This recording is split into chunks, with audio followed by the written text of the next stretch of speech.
Hi everybody, welcome to this week's Friday Fitness on Saturday. I want to apologize first for not having this up yesterday. I got so consumed by this blizzard that I tried to film and I couldn't. For some reason, I think being a parent makes you afraid of everything, and I was so afraid of the wind and losing power, and I just got completely consumed with this stupid blizzard, which is still going on right now. So I'm sorry, I did not get this video up yesterday like I would have liked, but anyway, we're here Saturday and we're still in the middle of a blizzard, and I thought, let's go ahead and talk this week's video.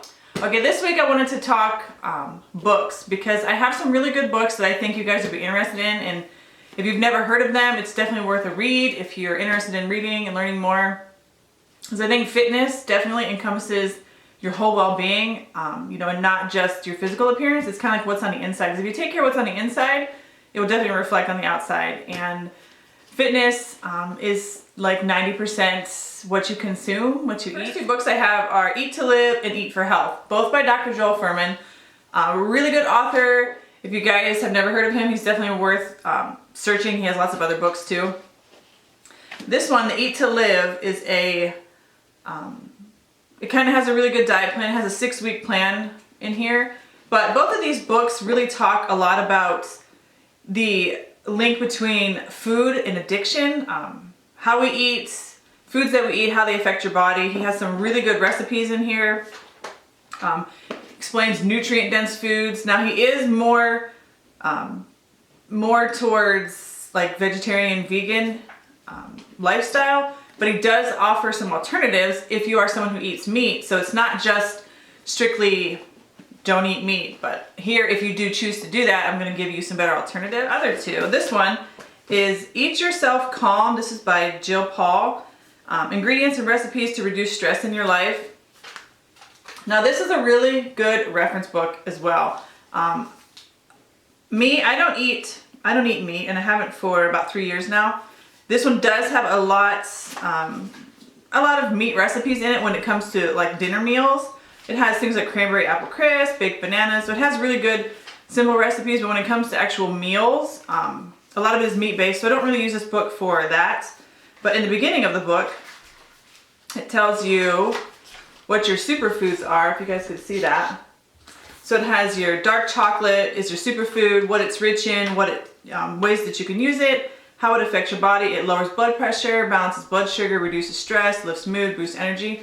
So it has mango, oats, it has all of these different foods, and it tells you how your body reacts to it, how it helps your body, how to use them in recipes, what they're rich in. And then here it has, this is what I find interesting, which is really good to refer back to if you have things like depression, mood swings, anxiety, low energy, sleep problems, high blood pressure. It breaks it down into little, let me see if you guys can see that, little, what are these? Like little pictures. I can't think of that stupid word. Anyway, it's like little graphics. There you go, little graphics. And it tells you what foods to eat and what recipes coincide with your issue in this book.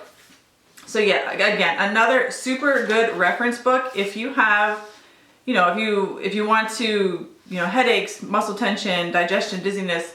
There's so many things in here that this explains what foods help you with that, as opposed to prescription drugs. So changing the way you eat is amazing when you realize how closely linked our health problems are to the food that we eat, as well as your issues in your body, how closely they are related to how your gut's working. So if your gut is off, a lot of things in your body can totally be off, and it's simply by what we eat.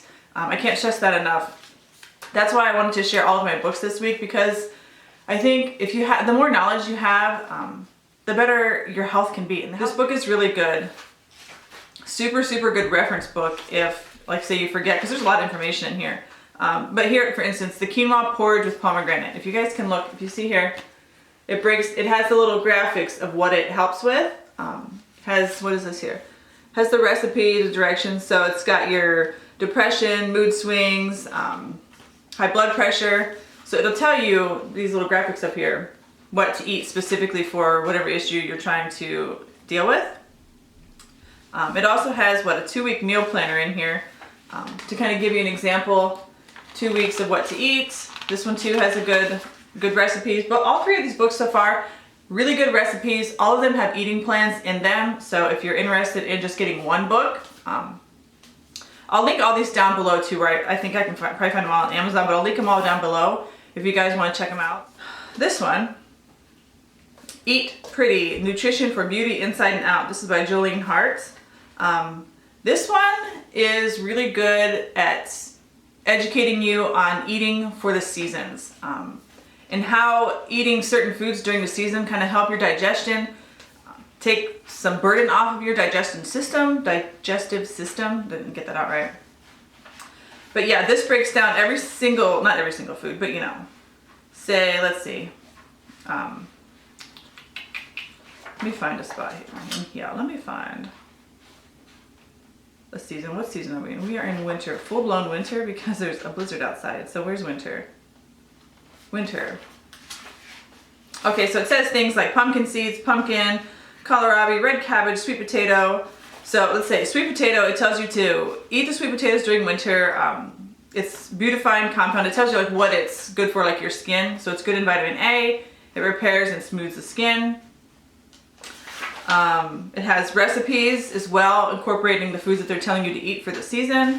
So figs are high in amino acids. They are good for boost blood flow to your skin.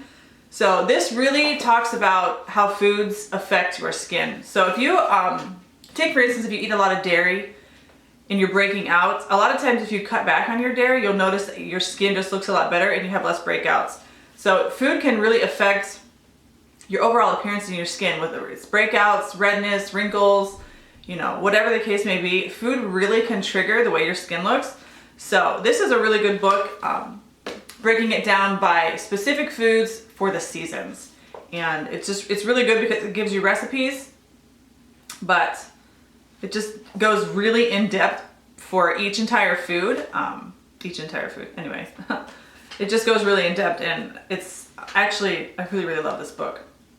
On the back it says, I'll just name up a couple of these. Celery is good for skin hydration, raspberries for lustrous skin, dandelion greens for detox, ginger for anti-aging, red cabbage for collagen, and artichokes for slim silhouettes, nutmeg for beauty sleep, and beets for sun protection. And my last book is the best book. Now, this book, before I even talk about it, if you want an in-depth, honest, well, I shouldn't say honest because everybody has, you know, their opinions, whether you believe it or not, an in-depth look into how the food has completely changed us and affected us, i.e.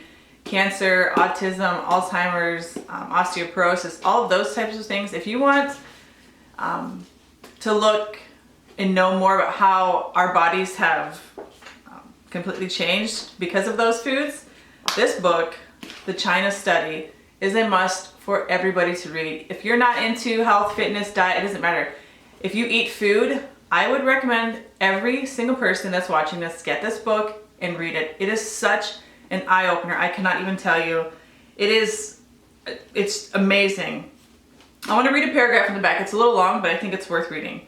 By any measure, America's health is failing. We spend far more per capita on healthcare than any other society in the world, and yet 2/3 of Americans are overweight, and more than 15 million Americans have diabetes. We fall prey to heart disease as often as we did 30 years ago. The war on cancer, launched in the 1970s, has been a miserable failure. Half of all Americans have a health problem that requires taking prescription drugs every week, and more than 100 million Americans have high cholesterol. So it also talks about how our kids nowadays are so much more overweight, susceptible to diabetes more than ever before. Things that usually were linked to adults only, kids are now experiencing. So kids are on far too much medication. This book, I cannot stress enough, is such an amazing read, an eye-opener, full of so much information, and it's not even one of those books where they're pushing an agenda on you. Because I know some of these books people can say, you know, that's just their opinion, you know, I don't think that's right, or everybody has their own opinion. This book lays it out, common sense, and it's just, your mind's gonna be blown once you read this book to see the link between what we're told to eat or what we've been taught to believe what is healthy for us. You know, like something simple as drinking milk.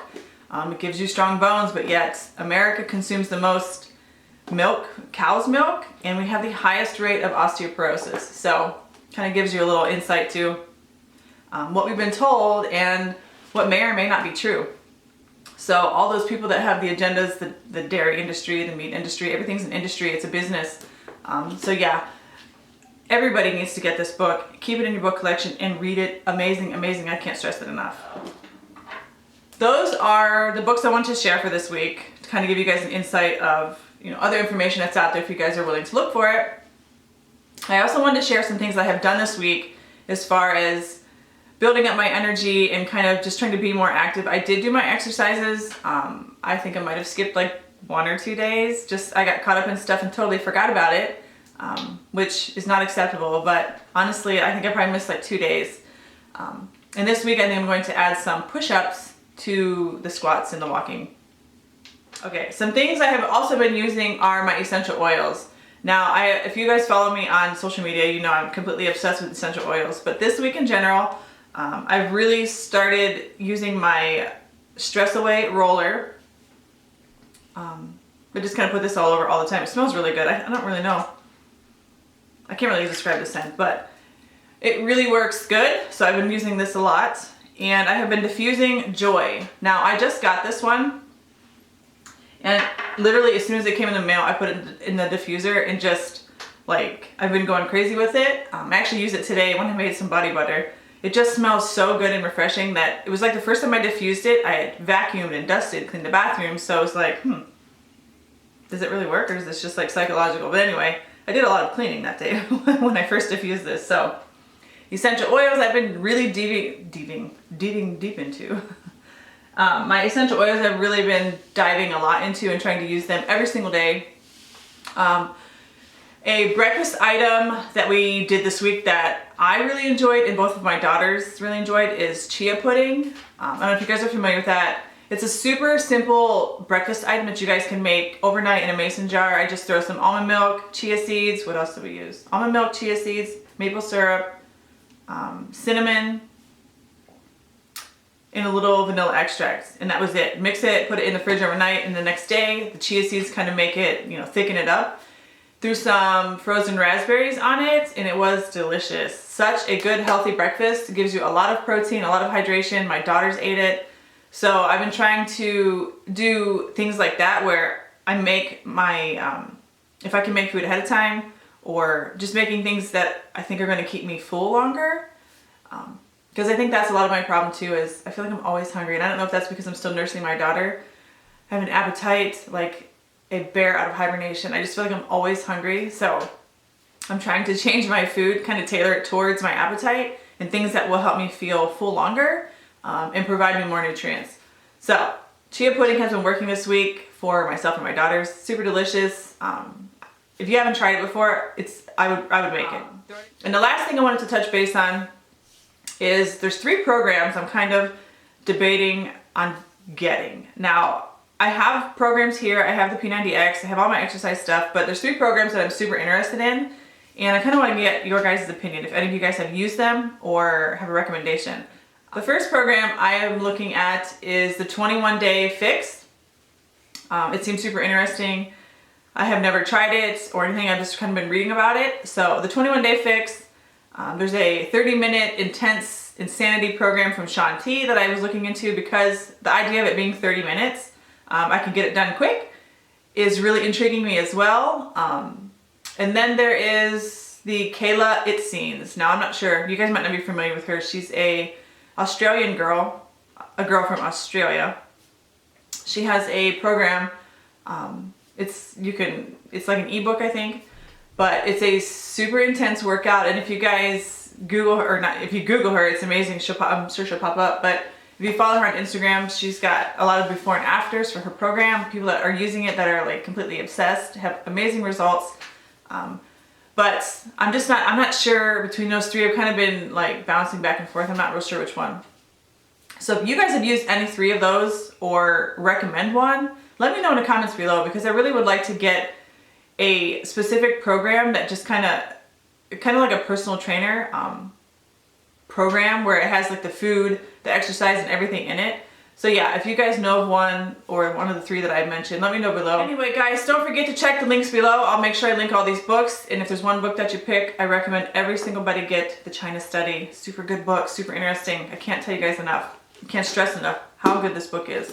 But anyway, yes, essential oils, reading, being more active was kind of like my week, but I want to get more active and I want to get one of these programs. So if you guys recommend one or know one, leave it down below, and until then, I will see you guys next week. I will have 2 videos up next week. I'm going to film a beauty video, and then I'll also have Friday's video up. So yeah, stay tuned for 2 videos next week. Don't forget to subscribe if you're not already subscribed, and if you're new to my channel, I want to welcome you, and I hope you stick around and enjoy this ridiculousness on this channel. But anyway, I will see you guys next week, and if you're in this blizzard, be safe and enjoy it as much as you can. Till next week, I will see you guys soon. Bye. Using throughout the week is in place, not in place, as well. I think I forget. Anyway, we'll probably have 2 weeks up.